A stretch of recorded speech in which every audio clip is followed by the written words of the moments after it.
नमस्कार दोस्तों, आज की ताजा खबर। बांग्लादेश के लिए धीरे धीरे शिकंजा कसने लगा भारत, तो वहीं एलन मस्क को भारी पड़ा स्टारशिप रॉकेट। जहां एक तरफ ये सब कुछ चल रहा है तो वहीं दूसरी तरफ आखिर ट्रंप का डर से डील हुआ फाइनल। नेतन्याहू ने बुलाई अहम बैठक। जियोपॉलिटिक्स में बहुत कुछ चल रहा है, जानने को मिलेगा बहुत कुछ। आइए जानते हैं इन खबरों को विस्तार से। इजराइल के प्रधानमंत्री बेंजामिन नेतन्याहू ने ऐलान किया कि गाजा पट्टी में बंधकों को रिहा करने के लिए इजराइल और हमास के बीच समझौता हो गया है। बेंजामिन नेतन्याहू ने कहा कि गाजा पट्टी में बंधकों को वापस करने के लिए एक समझौता हो गया है तथा वे अपनी सुरक्षा कैबिनेट बुलाएंगे और फिर सरकार लंबे समय से प्रतीक्षित बंधक सौदे को मंजूरी देगी। इजराइल और हमास के बीच सीज फायर पर सहमति बनना एक बड़ी उपलब्धि मानी जा रही है। इस समझौते के तहत हमास अगले हफ्ते 33 बंधकों को रिहा करेगा, जिसके तहत 15 महीना पुराना युद्ध रुक जाएगा। नेतन्याहू के बयान से इजराइल की तरफ से समझौते को मंजूरी देने का रास्ता साफ होता दिखाई दे रहा है। इस वजह से गाजा पट्टी में लड़ाई रुक जाएगी और गाजा में आतंकवादियों की तरफ से बंधक बनाए गए दर्जनों बंधकों को इजराइल की तरफ से रखे गए फिलिस्तीनी कैदियों के बदले में रिहा किया जाएगा। आपको बता दें कि यहाँ पर एक समझौता हुआ था और यह समझौता क्या है, आइए हम आपको विस्तार से बताते हैं। यह समझौता हजारों विस्थापित फिलिस्तीनों को गाजा में अपने घरों के अवशेषों पर लौटने को भी अनुमति देगा। नेतन्याहू ने कहा कि उन्होंने एक विशेष टास्क फोर्स को गाजा से लौटने वाले बंधकों को प्राप्त करने के लिए तैयार रहने का निर्देश दिया था और उनके परिवारों को जानकारी दी गई थी कि समझौता हो गया है। इजराइल ने युद्ध विराम पर मतदान में देरी की थी। मंजूरी में देरी के लिए हमास के साथ आखिरी मिनट के विवाद को जिम्मेदार ठहराया था। नेतन्याहू के सरकारी गठबंधन में बढ़ते तनाव ने अमेरिकी राष्ट्रपति जो बाइडेन और प्रमुख मध्यस्थ कतर की घोषणा के ठीक एक दिन बाद समझौते के कार्यान्वयन के बारे में चिंताएं बढ़ा दी थी। नेतन्याहू के कार्यकाल ने हमास पर आगे रियायतें हासिल करने के प्रयास में समझौते के कुछ हिस्से से मुकरने का आरोप लगाया था। इजरायली सरकार के प्रवक्ता डेविड मेंसर का कहना है कि हमास ने दावों का खंडन किया है। हमास के एक वरिष्ठ अधिकारी इज्जत अल रिस्क ने कहा कि आतंकवादी समूह युद्ध विराम समझौते के लिए प्रतिबद्ध है, जिसका ऐलान मध्यस्थों की तरफ से किया गया था। वहीं मिस्र के विदेश मंत्री बद्र अब्देलत्ती ने गुरुवार को एसोसिएटेड प्रेस के साथ एक विशेष साक्षात्कार में इजराइल और हमास से गाजा युद्ध विराम योजना को बिना किसी देरी के लागू करने का आह्वान किया। तो वहीं दूसरी तरफ स्पेस एक्स के नए स्टारशिप रॉकेट बूस्टर में लॉन्चिंग के दौरान भीषण ब्लास्ट हो गया है। स्पेस एक्स ने गुरुवार को नवीनतम परीक्षण उड़ान पर अपना स्टारशिप रॉकेट लॉन्च किया था, लेकिन लॉन्चिंग पैड से उड़ान भरने के बाद ही अंतरिक्ष यान नष्ट हो गया।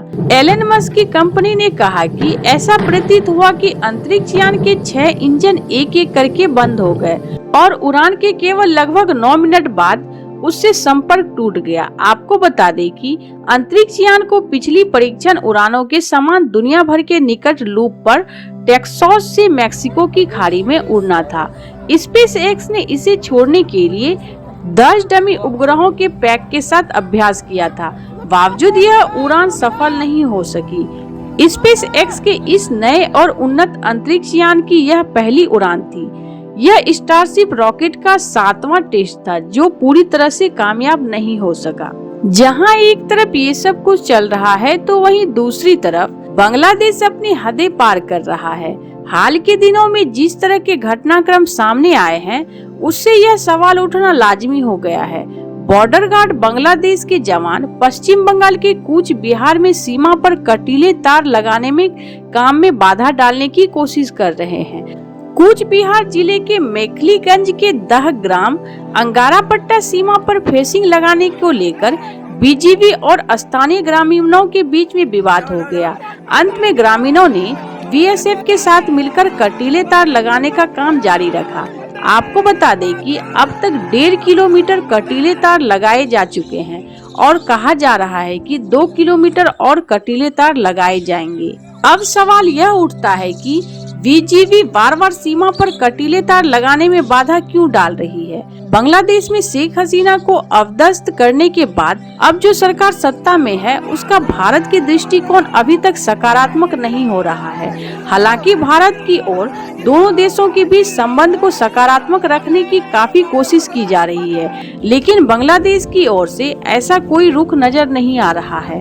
भारत बांग्लादेश की सीमा पर तनाव की घटनाएं बढ़ गई है। नौबत यहाँ तक आन पड़ी है कि बीएसएफ और बीजीवी के अधिकारियों की फ्लैग मीटिंग करनी पड़ी।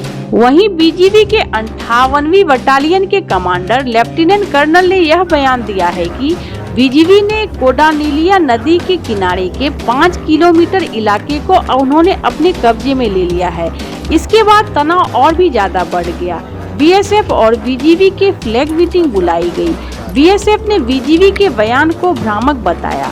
वहीं मालदा के सुखदेवपुर इलाके में भी बीजीवी के जवानों ने कटीले तार लगाने के काम को रोकने की कोशिश की थी। आपको बता दें कि भारत बांग्लादेश की सीमा पर 551 किलोमीटर लंबी सीमा पर बाड़ लगाया जाना है।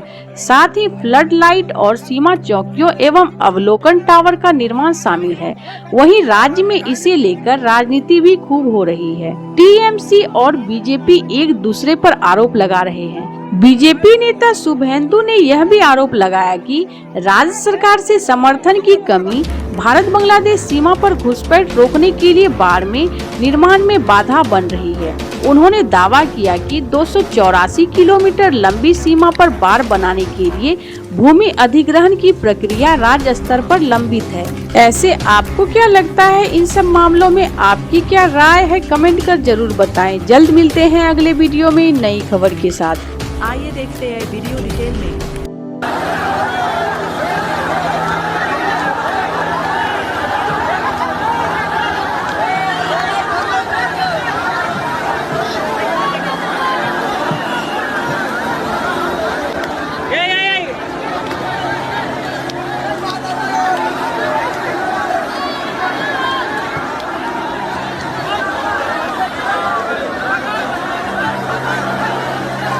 Throwing the stones and no BSF is here.